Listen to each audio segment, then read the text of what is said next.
when our record label, EMI, signed us. We started with AC/DC in the southern United States, where we worked for 5.5 weeks before joining the Ozzy Osbourne tour. Chris DeGarmo, Queensryche's guitarist for over a decade, contributed to one of the most intellectual, sophisticated, and influential sounds in progressive metal history. From Silent Lucidity to The Mission, Operation Mindrun to Empire, Garment's melodies were not just technical, but also emotional, deep, and symbolic. In a band full of turmoil and big egos, he chose silence. But beneath that stillness was an artistic soul, the one who had penned the majority of Queensryche's best works. Then, right at the zenith of his success, he vanished. No scandals, solo albums, or loud reunions. People only knew that he had become a pilot. He lived a tranquil life with his family, declining all invitations to return. So what drove Chris DeGarmo, one of the most talented musical geniuses of the 1980s and 1990s, to walk away from everything? Was his friendship with Jeff Tate really so strained that it could not be repaired? And why, more than 2 decades later, are supporters still referring to him as a quiet legend? This is the story of Chris DeGarmo, the artist who did not have to speak for the world to listen. Early life. Chris Lee DeGarmo was born on June 14, 1963, in Wenatchee, Washington, a peaceful town in the Pacific Northwest of the United States. He was the lone child in an Irish-American middle-class suburban household. When Chris was a small boy, his biological father abandoned the family without saying anything, leaving his mother, Gloria, to raise him alone amid the difficult years of post-Vietnam America. This tragedy had a major impact on Chris' childhood psychology, shaping him into a shy, introverted child with a strong sense of independence from an early age. Following his father's departure, Chris' mother and son relocated to Bellevue, near Seattle, where he spent the most of his adolescence. While his mother worked several jobs to make ends meet, Chris was primarily raised by his grandfather, the man he would later describe as his true father figure. Their friendship was quite deep, and memories of that silent counsel would later make their way into the song Bridge, paying homage to the emotional void left by the loss of a true father. Chris was not a great academic student, but he was earnest, and teachers frequently regarded him as quiet, patient, and watchful. Unlike many of his contemporaries, who were drawn to athletics, teenage Chris enjoyed sitting at home, arranging things, fiddling with little machines, and, most importantly, experimenting with rudimentary electronics. He was fascinated by science fiction shows, as were many American adolescents at the time, and would often spend hours listening to the radio, recording strange sounds that others didn't hear. Despite being very introverted, Chris was never passive. He was a sharp observer, rarely getting caught up in the mob but always knowing what was going on around him.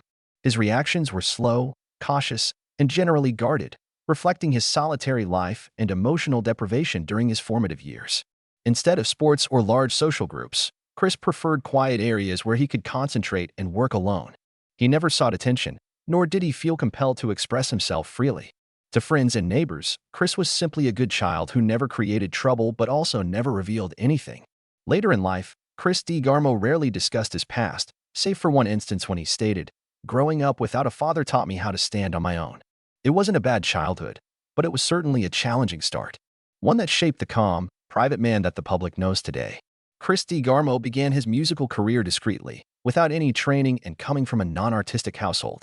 He began learning to play guitar as a teenager, primarily self-taught, using instructional books, music albums, and ear training. His first guitar was an older acoustic type, purchased from a little music store in Bellevue, where he lived with his mother and grandfather.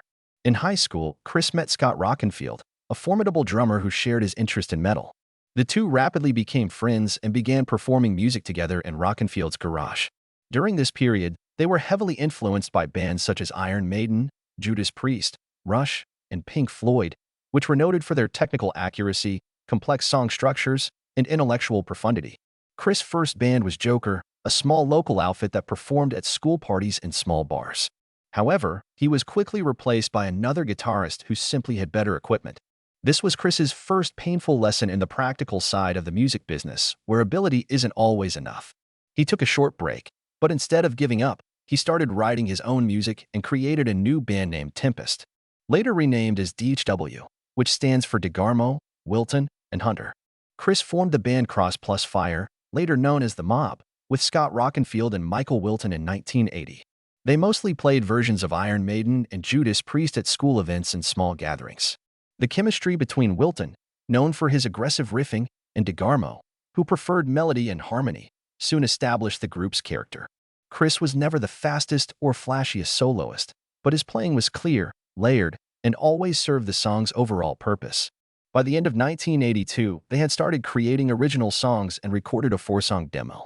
Realizing they required a stronger voice for their expanding sound, they asked Jeff Tate, the vocalist of the band Myth, to record vocals. Tate agreed. Initially, it was only a one-time collaboration, but his performance on the tape was so compelling that the band invited him to join permanently. In 1983, the group changed its name to Queensryche and published their self-titled first EP, which included the same 4 songs as the demo. Chris DeGarmo wrote the majority of the music and lyrics for this EP, a position he would occupy for the following 14 years. His career did not begin with a talent show or a significant discovery by industry professionals. It began in a garage among friends who shared a passion, and expanded through perseverance, keen observation, and the unwavering spirit of an artist motivated to create something unique. Career success. When Queensryche joined with EMI America in 1983, Chris DeGarmo was still in his early 20s. Quiet, cautious, and far apart from the flamboyance associated with rock musicians of the time. But within the band, there was no doubt that DeGarmo was the intellectual driving force behind their music. While Jeff Tate was Queensryche's frontman and public face, Chris quietly built the groundwork. From songwriting and album structure to the complexity of the band's intellectual concerns. DeGarmo's musical direction distinguished them from the majority of metal bands of the time, beginning with their debut album, The Warning, in 1984. While many bands focused on speed, intensity, and rebellious imagery, Queensryche, under Chris' influence, took a more sophisticated and conceptual approach. His songs frequently included rich harmonies, odd rhythms, and introspective lyrics, indicating a strong desire to push beyond popular market trends. However, it wasn't until Rage for Order, 1986, that DeGarmo's position was completely realized. At a period when many bands were leaning toward radio-friendly ballads, he led Queensryche into techno and experimental sounds. Their music under his leadership became cinematic in scope, narratively arranged, and demanded a more patient, attentive listener. The band's major breakthrough came in 1988 with Operation Mindcrime. The album was more than just a compilation of songs, it was a whole narrative concept, depicting the story of a manipulative man trapped in a world of violence and political corruption. It was here that DeGarmo truly exhibited his mastery of compositional architecture, from climaxes and conflicts to theatrical moments like Sweet Sister Mary, all of which were structured in the style of rock opera. While Jeff Tate told the story with voice, Chris constructed the plot using music. Operation Mindcrime remains one of the best concept albums in progressive metal history. Soon later, in 1990, Queensryche released Empire, which became the band's most commercially successful album, thanks in large part to the smash Silent Lucidity. DeGarmo wrote a very personal song that did not follow any recognized group formula. A calm song with slow tempo, no hammering percussion or showy solos, just murmured vocals and a beautiful orchestral accompaniment. Ironically, it was this quiet track that garnered them 2 Grammy nominations, considerable playing on MTV, and a new degree of public recognition, which they had never experienced before. At the peak of their fame, Chris DeGarmo was more than just the main guitarist. He was the main force behind the band's songwriting, orchestration, and creative direction. He frequently came up with the initial concepts, produced the fundamental melodies, and let other members elaborate on them. In the studio, he was careful, stressing over transitions and harmony layers, and was willing to discard an entire song if it lacked emotional depth. However, by the mid-1990s, the climate within the band had begun to change.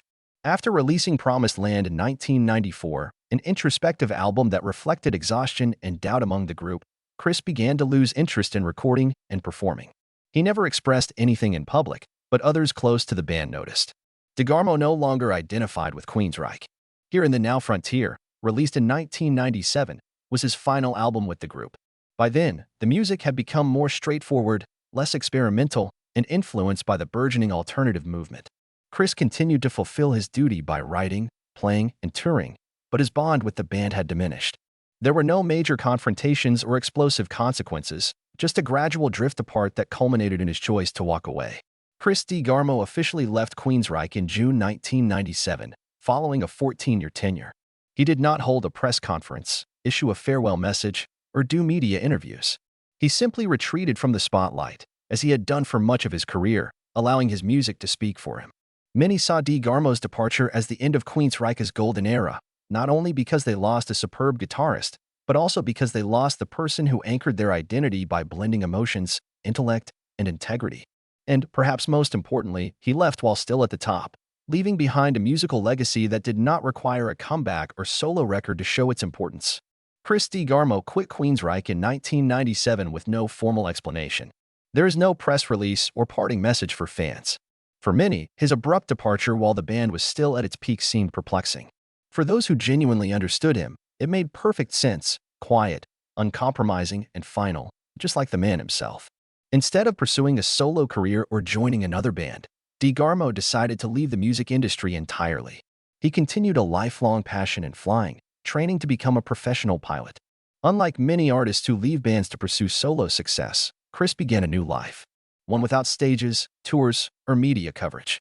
He became a commercial pilot and, later, a captain for private flights, serving VIP clientele while keeping his professional identity secret from the general public. Despite his departure from the spotlight, Chris never completely cut connections with music.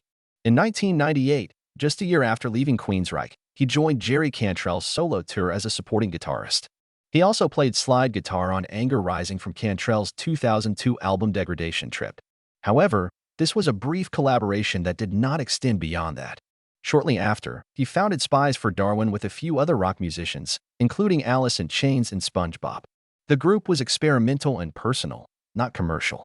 In 2001, they issued the EP Microfiche, on which DeGarmo worked as a writer, guitarist, and co-producer.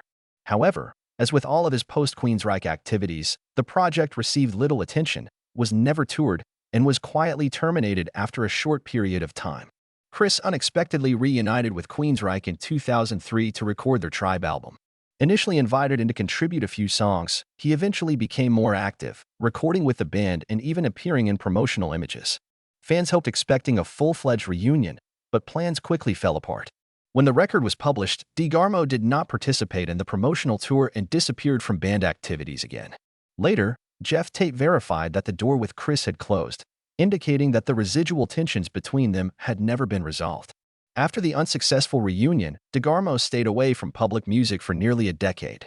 He didn't return until 2015, but this time in a very different way, quieter and more secretive than before. This time, he worked alongside his daughter Riley DeGarmo on a project called The Rue. It was an indie folk band with acoustic, emotionally charged music. They issued a short EP, with Chris handling arrangements and production.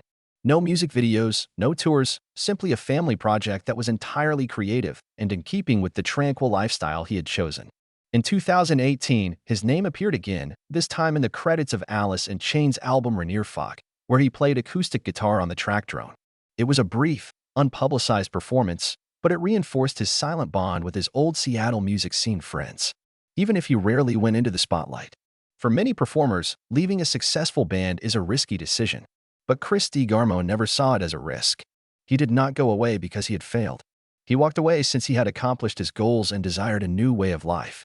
No crowds, no tour stress, no artistic disagreements, just family flights, occasional creative initiatives with close friends, and a firm belief that silence may be more powerful than a statement. Personal life throughout his singing career, and even after leaving the spotlight, Chris DeGarmo has rarely spoken publicly about his personal life. There are no interviews about his family, no candid images in the press, and no public documents revealing personal ties outside of music. What the public knows about him offstage is minimal, and this defines DeGarmo's lifestyle, which is modest, disciplined, and utterly separated from the celebrity world. Chris married early and has had a steady life in Seattle with his wife and children. His wife is not involved in the entertainment sector, and her name has never received media recognition. They live in a modest suburban home, and Chris has spent the majority of his time raising children, training as a pilot, and keeping a safe distance from the profession he once belonged to. One of the few peeks into Chris's personal life is his special relationship with his daughter, Riley DeGarmo. She is the only person he has publicly worked with on a musical project since leaving Queensryche. Riley contributed vocals on the Rue's EP, while Chris played guitar and produced the music. Their unpretentious yet respectful connection indicates a special bond between father and daughter, as if this was the only place where he could express himself artistically again, although in a gentler, more intimate manner. Unlike many musicians who leave the spotlight only to make a comeback later, Chris has never returned to show business in the traditional sense. He denied Queensryche reunion invites, eschewed nostalgia tours, never signed autographs at fan events, and refused to give lengthy interviews explaining why he left the band. If there is one thing he has insisted on preserving, it is the right to live as an average man. This decision may have been influenced by his youth, when he grew up without a father in a quiet household with his mother and grandfather, where everything was resolved via action rather than words. Chris has never seemed like someone who needed to be understood. Instead, he was left alone. And that is how he handles people closest to him, without pressure, without noise, and always there. For many performers, the stage lights are the reason they live. For Chris DeGarmo, they were once a tool for narrative, but never a place he felt compelled to stay. In the end, he chose family life, aviation, and quiet time with loved ones. This was a peaceful and, in some ways, daring decision. Legacy and influence. When it comes to defining the sound of American progressive metal in the 1980s and 1990s, Chris DeGarmo is rarely first addressed. He lacked Eddie Van Halen's legendary image, Dave Mustaine's controversies, and a long solo career, all of which his peers possessed. But when you look closely at what he left behind, one thing is evident. Without Chris DeGarmo, Queensrÿche would not be what they are. From their first records to the peak era of Operation Mindcrime and Empire, DeGarmo shaped the band's musical style. He wasn't simply writing songs. He was creating the full structure for each album, from the tonal palette to thematic progression. And a band known for strong egos and regular internal strife was the one who maintained a consistent artistic vision, disciplined enough to avoid compromise while remaining flexible enough to keep the group together. Chris's main strength was structural thought, not quickness or technical flair. He knows how to incorporate guitar lines into a song structure, producing seamless flow without ever bragging. In ballads like Silent Lucidity, he let the music breathe. In tracks like The Mission or I Don't Believe in Love, he compacted emotion into layered riffs and perfectly drawn-out notes. Never more and never less. Many have compared DeGarmo to guitarists such as Alex Lifeson, Rush, or David Gilmour, Pink Floyd, since they share the trait of becoming an inseparable part of the entire rather than standing out from the music. But, unlike Lifeson and Gilmour, DeGarmo chose to leave early. This subtle absence makes his influence feel harder to fathom, but also more enduring. Since his departure from Queensryche, many fans, both old and new, consider his tenure with the band to be their golden age. Albums released without him are frequently regarded as lacking direction or emotional depth. Even the most gifted successors have struggled to match the DeGarmo vibe in their music, because it is not about skill, but about gut and emotional timing. He did not create something that could be replicated, because everything he wrote had his signature of quiet control and emotional clarity.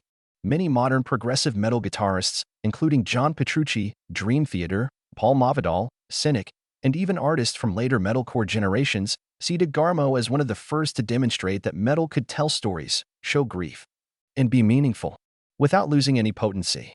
Perhaps this is his greatest legacy. A creative philosophy based on depth rather than on loudness. An artistic identity that prioritizes substance over display. A message that sometimes stepping away at the correct time is the best way to protect what is genuinely valuable. This is not something that every artist can do. However, Chris DeGarmo did, leaving behind a gap that no one has been able to fill. Chris DeGarmo never attempted to become a legend. He never sought fame, was never named one of the best guitarists of all time, and never used his reputation to promote anything other than music. And it's just this that makes him memorable and irreplaceable. In just 14 years with Queensryche, he created music that was profound, passionate, and well above the standards of metal at the time. He helped the band grow from a little Seattle cover band to a global emblem of American progressive metal, not via gimmicks or marketing initiatives, but through songwriting excellence and quiet perseverance. After leaving the stage, he never attempted to return, not because he had run out of ideas, but because he had nothing left to prove. While many musicians return for the acclaim, DeGarmo chooses silence. That quiet helped his songs resonate the more strongly in the minds of fans. Chris, now in his 60s, lives a tranquil life in Seattle, flying jets instead of touring and composing music with his daughter rather than rejoining with his former band. You won't see him on chat shows. You won't hear him debate composition credits or reminisce about the past. He is no longer present, but he will never be forgotten in the hearts of people who grew up with Mute Lucidity or Foreign Eyes. Aside from his music, Chris DeGarmo left behind a life principle. Stepping away at the correct time can help you preserve the beauty of your creation. No regrets, no inner conflicts, just a single stride back, measured, deliberate, and as quiet as he had lived his entire life. If you've ever listened to Queensrÿche and felt something more than simply the sound of a guitar, please share your opinions on Chris DeGarmo. We would like to know who silently wrote the soul of those songs. Which of his songs left the strongest impression on you, and why? Don't forget to subscribe to our channel to stay up with authentic, emotive stories from the world of music.